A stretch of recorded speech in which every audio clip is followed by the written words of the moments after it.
Chapter 17. Coping. So, Eve puffs, are you going to untie me now or what? I turn my head from my position laid out beside her on the bed and wipe sweat from my brow.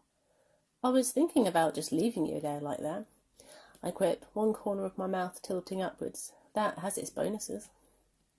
She jerks her wrists against the belt, pulling it taut, and scowls at me. I laugh and roll over, reaching to unfasten it. This is the part I hate the most, in many ways. I tie it tight, and then she pulls against the restraint on and off the whole time she's tied up, only instead of helping to loosen the knots, her actions only serve to tighten it. So when I come to free her, it's nearly impossible. After struggling for a couple of minutes, I finally manage to loosen the knots in the belt and unbind it from round her wrists, while she lies patiently waiting. Eve then rubs her wrists, which are noticeably marked from the binding. I told you it was going to leave marks, I sigh, watching her. And I told you it doesn't matter, she purrs, rolling on top of me and forcing me onto my back again. Eve then kisses me. Thank you, handsome, that was amazing. I aim to satisfy, I grin, kissing her back. Eve lies in the crook of my arm, snuggled up to me, and slips one hand under my sweaty t-shirt, caressing my chest with her fingertips. So tell me again how loyal you are to me, she says. I stroke her hair and press my cheek against the top of her head, trying not to be bothered by the fact what she is doing with her fingers is so tickly it's driving me crazy. I love you, Eve. You are the only woman for me. You really have nothing to worry about, I assure her, clamping my hand down on her fingers. Jesus, that tickles. She giggles, her fingers now trapped under my palm. What about that woman? She says, spite clear in her tone now. What about her? I sigh, trying not to let the mention of her get my back up. We've only been over this about 1,000,000,000 times, Evie. So tell me again, she says. Tell me how there is nothing going on between you two. I can feel tension in her shoulders and hear it in her voice. Look, what's the point? I say, I could tell it to you till I'm blue in the face, but it's not going to stop you being jealous, is it? I change position slightly and tilt her chin up so that we are looking at each other. Her amber eyes are slightly fiery. That's not good. Evie, baby, listen to me, I say, softening my tone a little and kiss her on the lips. I love you. Chrissy has been a friend since we were kids, but never anything more than that.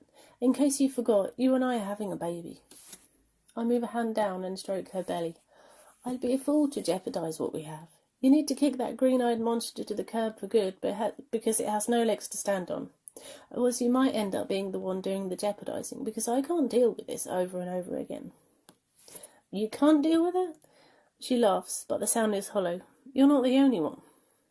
I start kissing her neck, hoping it will distract her from stressing over Chrissy. Stop that, she gasps, twitching a little. You're going to get me going again. So, do you have anything planned for tonight? I ask, hoping to get her off that topic for good. She pulls a face. I'm out with the girls tonight. We're celebrating Jess's engagement. Of course she has plans. My coming was a surprise. That's fine, I smile. I think Jess is a friend she made through her modelling, but I don't think I've ever met her. We have different circles of friends and rarely, if ever, mix them. Keeps things interesting. You can stay here, of course, she smiles back and kisses me before rolling over to check the time on one of our phones again. I will be back later tonight. Damn, I have to hit the shower. She gets up off the bed and moves around it quickly, heading for the bathroom. I jump off and catch up with her in the doorway. Can I join you? I purr suggestively. Oh dear God, no, she gasps, looking shocked. Don't you remember what happened when we tried that? I gulp, the smile slipping as I recall the incident she's referring to. Jesus, how could I forget? That was horrific. I'll be 5 minutes, she smiles and kisses me before heading for the shower. I was only half serious anyway. I don't know if I could take any more right now. Okay, I reply weakly. The only time we ever tried to have sex in the shower was in this hotel one time. We ended up falling right through the glass panel that made up the shower screen door. Eve took the brunt of it, landing on all the broken glass on her back. There was blood everywhere.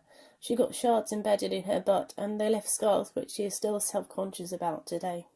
I can't tell, though, to be honest, but she still sees them. I got cuts all over my feet, the palms of my hands and my knees. I was terrified she was seriously hurt. There was so much blood. You know what the real kicker was? The hotel only went and charged us for the cost of replacing the shower door. Bastards. So, have you seen your doctor yet? I say, leaning against the bathroom door frame and raising my voice over the noise of the shower. You know, about the baby. Yes, and I've had my first scan too, she says. Oh my God, I cry, excited at the idea she has had a scan already. Why didn't you tell me? Did you get pictures? She giggles and sticks her head round the edge of the shower curtain. I wasn't talking to you, remember? She smiles. Yes, I did. They're on my dresser someplace. Just rummage around. Then she disappears behind the shower curtain again. I lift my pants and underpants off the floor and slip them back on before searching her dresser. Eve has an old-style ladies' dressing table. It's low and wide, with a big mirror on the back and a stool in front, which slips underneath it in the middle. There are drawers on either side of it, and a wide array of makeup, creams, lotions, cotton sticks, pads, eyelash curlers, and God knows what else strewn across the surface of it. I'm afraid to touch anything for fear I will end up knocking half her open makeup compacts onto the floor and make a huge mess. She has left a glass perfume bottle precariously balanced on one corner of the dresser. Scanning it with my eyes rather than my fingers, I spot a postcard-sized thing slipped in front of the mirror behind a box of tissues and rescue it. It's actually an invitation to Jessica Matthews and Peter Butcher's wedding, and not a scan photo. Must be this Jess who's celebrating her engagement tonight. Wonder how long they've been engaged for. It's obviously not a recent thing. Okay, Evie, I sigh. Where the devil are these scan photos? I'll find them, Eve says, her voice coming from the bathroom doorway. Oh God, I gasp, startled. Honey, you scared me. I laugh at myself as she comes over, wrapped in a towel, and smiles at me. I was talking to myself, but I could do with your help finding them, I say. After scanning the dresser for like 30 seconds, she plucks the photos out of I don't know where and holds them out to me. How did you do that? I marvel, staring at her as if she's just performed a magic trick. Eve laughs and kisses my cheek. There are 3 photos there, she says, reminding me she's still waiting for me to take them. I take them and stare at the first one. It's a black and white photo, and from what I can tell, it resembles an alien blob. Pulling a face, I tilt the photo round, trying to decipher what it is. It's like trying to see the tiger in one of those 3D hologram pictures. You know it's there because somebody has told you, but all you can see is the blinding zigzag pattern shielding it. Does it have a head? I question. Eve laughs again and points to one side of the image. There's the body. You see the arm there? She whispers. And there's the head. I think I can see what she means, but it still looks kind of like an alien. Yeah, okay, I see, I murmur, moving on to the next one. The second looks pretty much the same as the first, and to my untrained eyes. It's still an alien, I say, shaking my head. We made an alien, Evie. Eve laughs again and slaps me lightly on the arm, pretending to be offended. It's a baby, she gasps. If you can't see it on the next scan, there's no helping you at all. I smile and kiss her. I'm sorry, honey, I don't see it, I say. Can I keep one of these?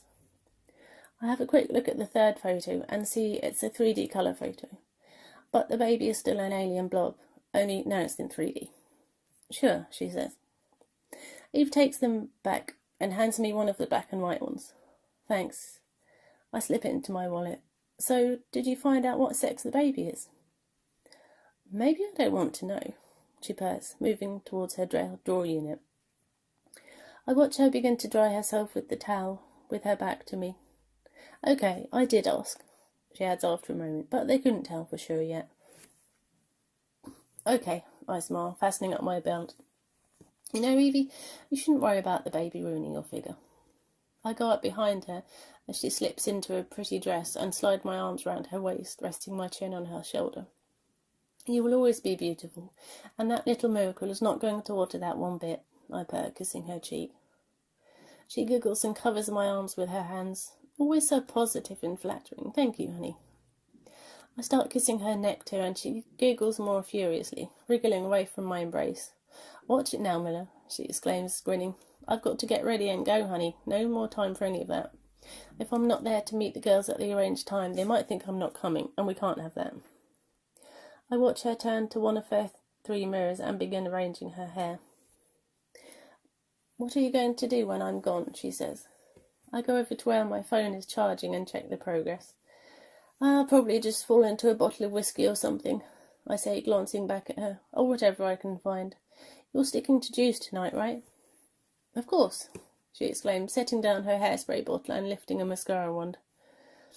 Wafting away the hairspray I can taste in the air and pulling a face, I move across the room and clear my throat. "That thing with the police is a big problem, isn't it?" she says, the mascara wand halfway to her eyes and a worried frown on her face. "The rape arrest, I mean. Is there anything I can do?" "Evie, it's my problem, okay, and I'll deal with it," I assure her. "All I need from you is support, if you feel able to stand by me, that is." Remembering her bitter words thrown at me in the heat of last week's fight, I hope she didn't mean them. I need her. I need to know she's going to be there for me throughout this thing.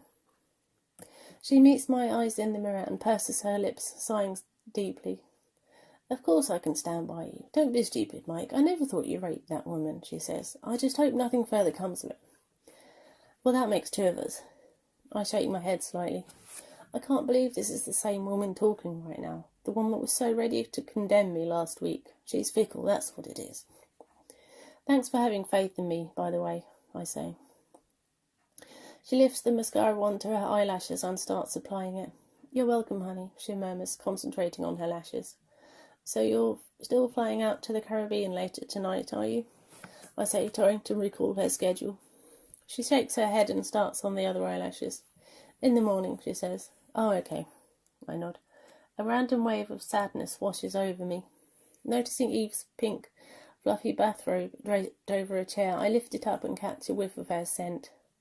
It feels nice and soft against my chest and smells of Eve. It's kind of comforting. I feel strangely like I'm going to cry. "Are you okay?" Eve questions, sounding worried. I look up at her and fake a smile, then clear my throat. "Peachy," I say, hoping she bought it. I don't know if she did, though. Guess she knows me too well, or I'm just a bad liar. "I'm going to borrow this for a while," I say, slipping on her robe. Eve laughs. "It's pink," she exclaims, amused. "Not to mention too small." I don't care. It's comforting, I say, giving her a ghost of a genuine smile. "Make sure you take your phone when you go, by the way. I plugged mine into your charger. Your phone is right there next to it." "Sure," she mutters. Downstairs, I search the kitchen for some alcohol.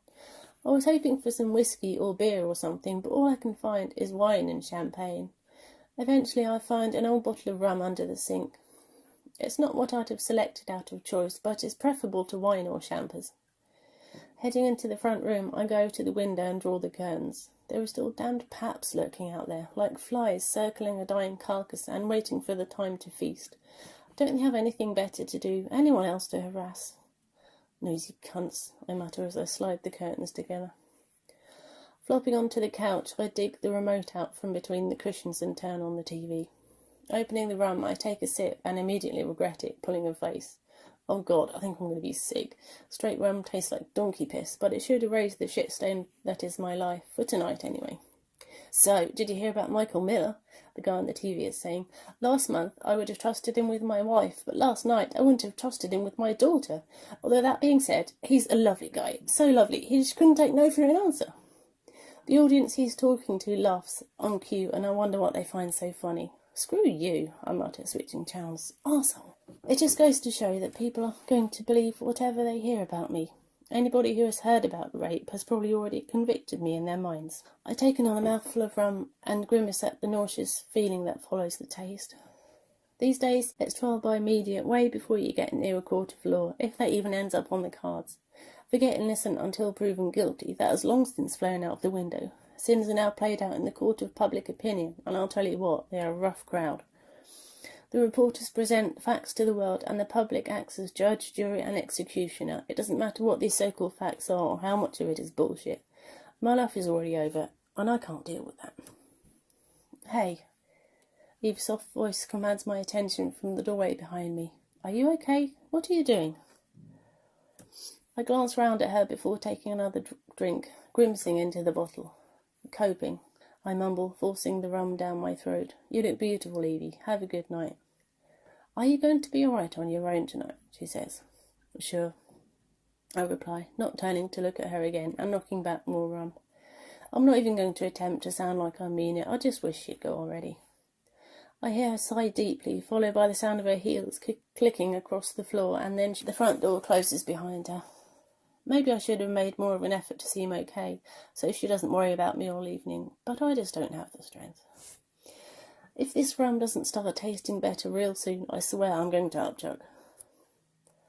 It seems like there is nothing worth watching on TV tonight. Sometimes I wonder who writes the schedules. I need something really distracting like Japanese horror or tits and ass, and what do I get stuck with? Some prick casting worms into a river, a late night cooking show, or fucking Jay Leno. Who organises these schedules? Sister Mary of the Holy Three Sisters Convent. I mean, Leno is a legend, but I'm not in the mood to listen to him making jokes about Sarah Palin or Paris Hilton. Not tonight. He rambles on for a few minutes, cracking bad jokes while I knock back more rum. Then I change the channel again, bored of him. Oh, come on, I sigh, rolling my eyes. Jesus, not Benson and Stabler. The last thing I need right now is sex crimes. Wait, is that blonde victim? She's pretty hot. Oh, okay. Flicking again, I run into Sky Movies and wonder if they're my friend tonight. Oh, I know this one. Awesome. I love the Silent Hill movie. I've heard it's based on a series of video games, but horror games aren't really my scene. I prefer to stick to horror films. The film is good though, very creepy. I still find it hard to focus on the gripping story playing out on the TV. Pressing the lapel of Eve's fluffy dressing gown to my face, I inhale her scent and then start crying into it. I try to pull myself together and knock back a large mouthful of rum, but this has little effect. After crying into her dressing gown for a while, the tears do eventually dry up. Focusing on the movie, I drink my way through the rest of the bottle without being sick. By the time it's got to the finale, I feel a little better and my head is buzzing. The best part is, I have almost forgotten why I'm depressed. Almost.